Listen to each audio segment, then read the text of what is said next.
Halo semua, Assalamualaikum warahmatullahi wabarakatuh. Di kesempatan video kali ini saya akan berbagi pengalaman mengenai bekerja di Fiverr, menjadi freelance dan menawarkan jasa penulisan artikel di Fiverr. Fiverr ini merupakan sebuah situs freelance yang menghubungkan antara owner atau pemilik project dengan worker atau freelance seperti saya yang menawarkan sebuah jasa penulisan artikel. Selain dapat menawarkan jasa seperti penulisan artikel, kita dapat juga menawarkan jasa-jasa lainnya seperti menerjemahkan dokumen, desain logo atau desain animasi, editing video, dan lain sebagainya.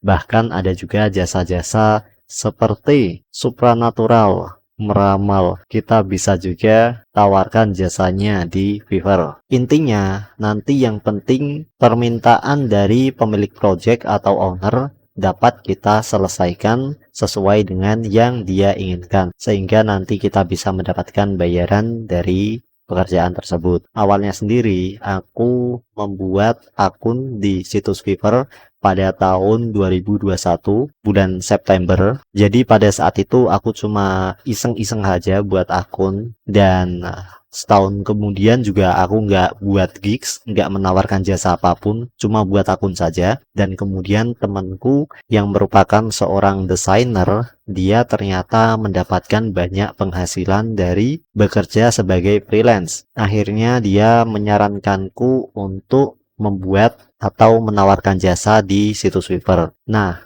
pada akhir tahun 2022, akhirnya aku buat tuh jasa pertama. Kemudian tidak lama setelah itu dapat sebuah pesan dari seorang klien yang menawarkan pekerjaan penulisan artikel untuk bahasa Indonesia. Nah, di situ langsung aku sanggupin saja. Awalnya untuk uji coba, dia memberikanku job penulisan 2 artikel untuk harga $40. Dan setelah bekerja sama pertama kali tersebut, langsung cocok ternyata dan melanjutkan kerjasama penulisan artikel lagi, 10 artikel langsung, yaitu $200, yang tentunya aku langsung terima jobnya karena ya lumayan ya. Jadi itu dari satu klien saja untuk penulisan artikel hingga sampai saat ini, bulan ini, berarti dari Desember, Januari, Februari, Maret, April, Mei, 6 bulan ini aku udah mendapatkan sekitar $900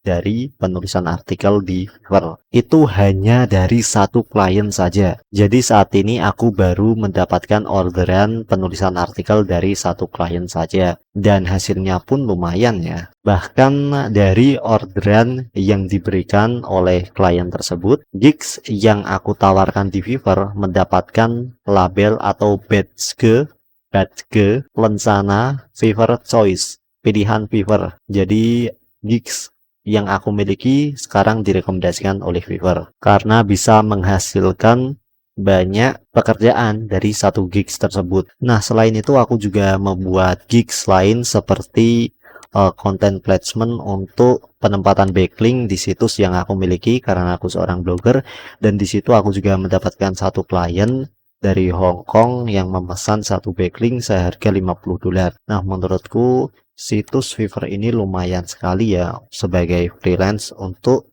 mendapatkan klien dari luar negeri dengan penghasilan dolar yang kita dapat mengerjakannya secara santai, nggak perlu terburu-buru karena juga fleksibel, bisa dikerjakan kapan saja dan di mana saja. Namun walaupun demikian, job tidak selalu hadir rutin karena kita tahu sendiri ini kerjasama dengan pihak lain, jadi tergantung dari klien atau pembeli apakah mau order di kita atau tidak, apakah ada pekerjaan atau tidak. Jadi sebenarnya Fiverr ini, pekerjaan freelance ini lebih tepat dikerjakan untuk pekerjaan sampingan. Kalau buat saya ya, yang ordernya agak jarang-jarang, mungkin kalau untuk desainer yang banyak job atau penulis artikel yang banyak job mungkin bisa menjadikan ini sebagai pekerjaan utama sih. Namun untuk saya sendiri yang sebenarnya tidak begitu sering mendapatkan order, ya ini sebagai pekerjaan sampingan saja. Di lain hal, aku juga membangun blog, membangun YouTube, menawarkan jasa editing video. Jadi kita nggak bisa menjadikan pekerjaan sampingan ini sebagai gantungan ya. Kita harus mendapatkan income lain, terutama jika sudah memiliki tanggung jawab. Nah, tapi hal yang perlu diperhatikan jika kita menawarkan jasa di Fiverr, kita nggak boleh naif bahwa ada juga mungkin buyer yang kurang baik ya. Jadi kadang ada yang nawar dengan sangat ekstrim ya nawarnya.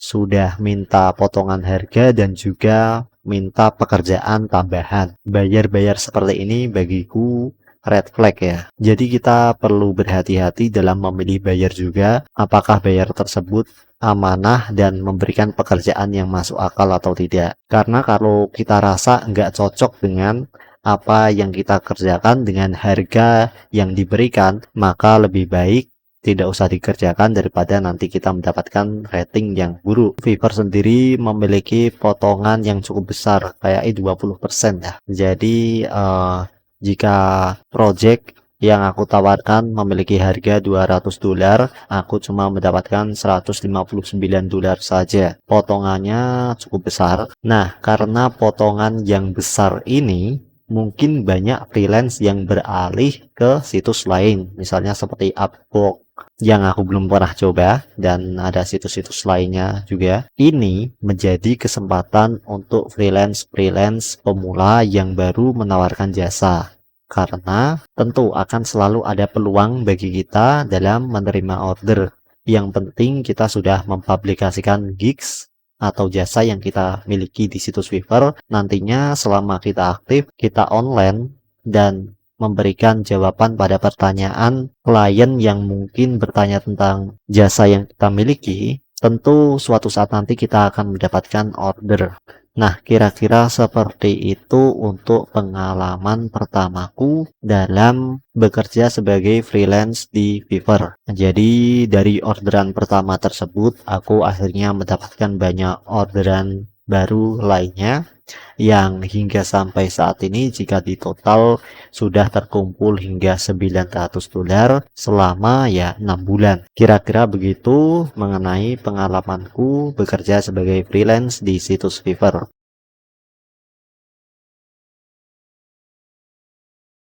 Ada juga situs lainnya, misalnya untuk freelancer Indonesia, ada situsnya yaitu Projects.co.id. Di situ kita juga bisa bekerja sama dengan pemilik project untuk mengerjakan sebuah pekerjaan dan mendapatkan penghasilan dari job yang diberikan. Nah, kira-kira seperti itu ya untuk review pengalaman menjadi freelance di situs Fiverr. Jika ada yang ingin kamu tanyakan seputar dunia freelance dan terkait menawarkan jasa di situs Fiverr ini, silahkan tuliskan di kolom komentar untuk didiskusikan. Terima kasih sudah menyaksikan video ini. Jangan lupa untuk support saya, like dan subscribe. Assalamualaikum warahmatullahi wabarakatuh. Goodbye.